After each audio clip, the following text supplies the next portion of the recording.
Obviously, Satan is linked to the Nahash in the Garden of Eden.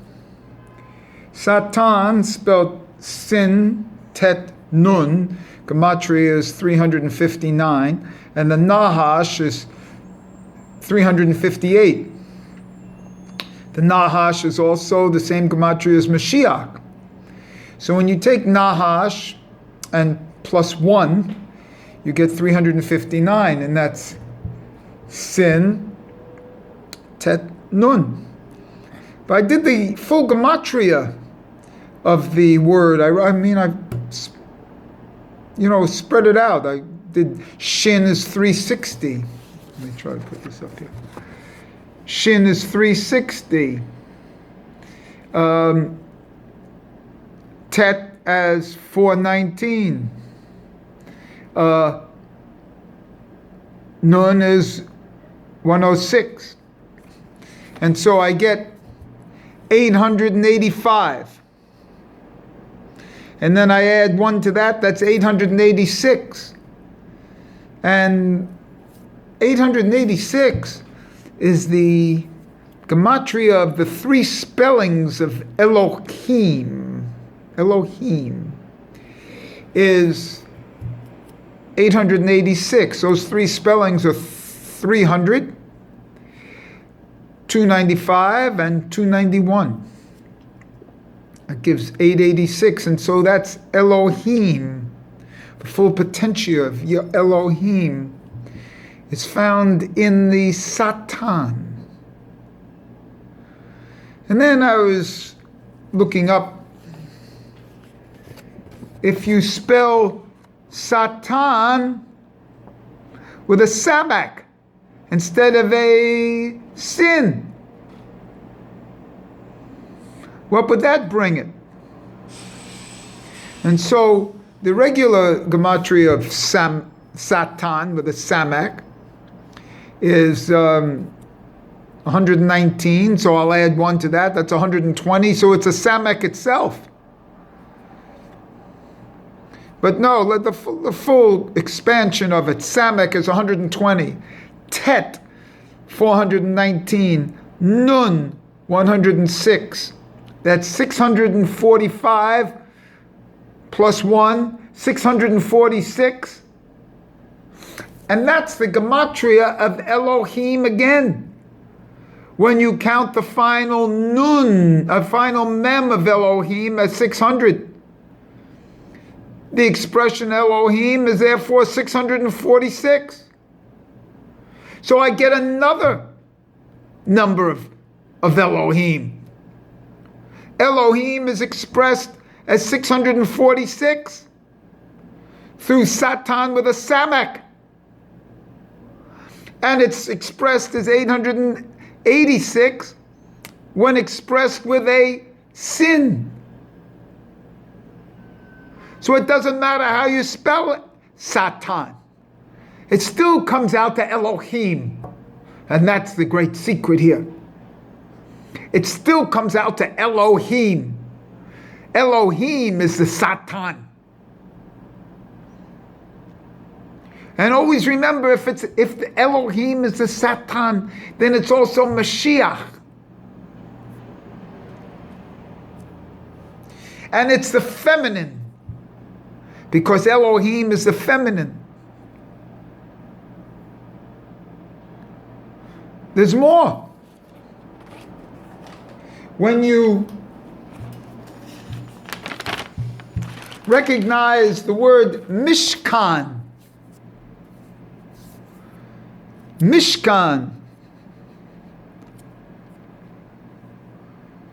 when you fully spell it out, is Mem 80, Shin 360, that's 440, Kaf 540, and then Nun 106, Kaf is Kaf Pei, that's 100, that's 540, and then final Nun as 106, it's 646. That's also Elohim with a final mem. So there's a linkage between Mishkan and Satan. Exactly, with the Samek, it comes out to be the exact same thing. And these are both Elohim names. So the Elohim is found in the Mishkan in a certain sense. And we know that because in Sefer Lakutim, it says here that Eric Anpin, that's the lower half of the Keter, of the fifth world of Keter, Eric Anpin, that's the lower, there are two names in that high echelon. It's Atik Yomin is like Keter, and then Eric Anpin is the lower. Eric Anpin is the feminine here, and the Mishkan is considered Eric Anpin.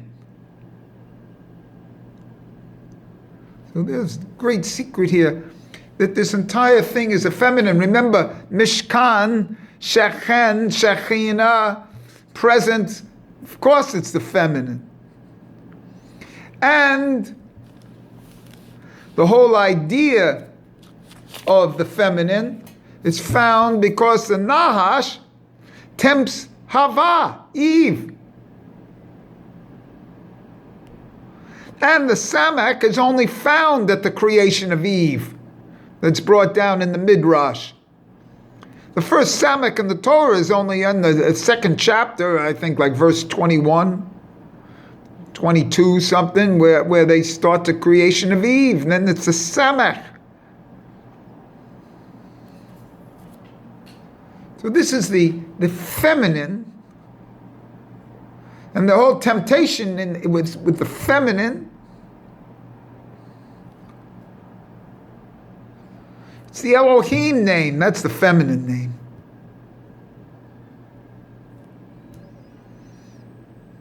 As opposed, and that's the physical name, which is obvious. 6 days of creation from the Elohim. And a deep secret here, because the Nahash carries this energy that's part of the seed of Cain. Because the Nahash has some sexual relations with Chava. And there's a part of the Nahash in Cain. And that's what makes him go deeper into the underground. And what looks like a curse is a blessing. And that's the great secret.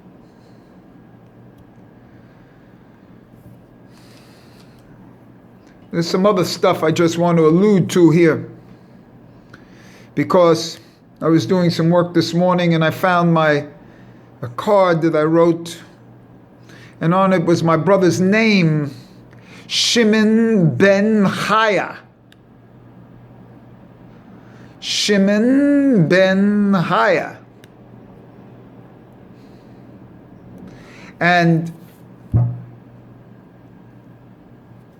the complete gematria of Shimon ben Chaya is 541. And that's Yisrael. And then for some reason I put it together. I looked at Tiferet. If you put Tiferet plus 1, it comes out to be 1,082, which is exactly twice as much as 541. So 541 is a hetzi. It's a half of Tiferet. And we know this kind of, because the names of the patriarchs, Yaakov, and his other name, Yisrael, are both found in Tiferet. Avraham in Hesed, Yitzhak in Gevurah, and Yaakov and Yisrael in Tiferet. And no wonder it's in Tiferet. Because Yisrael is a hetzi of Tiferet. These are great deep secrets. How do these extend into normative Judaism? Why have they been blocked in normative Judaism? Instead of receiving the pablum that we've been receiving. What would it mean if the Satan and the Nahash are really Elohim, a God force, which we know, since everything comes from Hashem? What does it mean that the two names, Satan with a sin and Satan with a samach, both relate to Elohim? And that's what I expect you to meditate on. Because you haven't heard that before. And what would this mean to Judaism in general? Not that it's true, of course it's true, but how does it expand within the Jewish opus? How does this color how we perceive and act within our lives? And for me, that's the interesting part.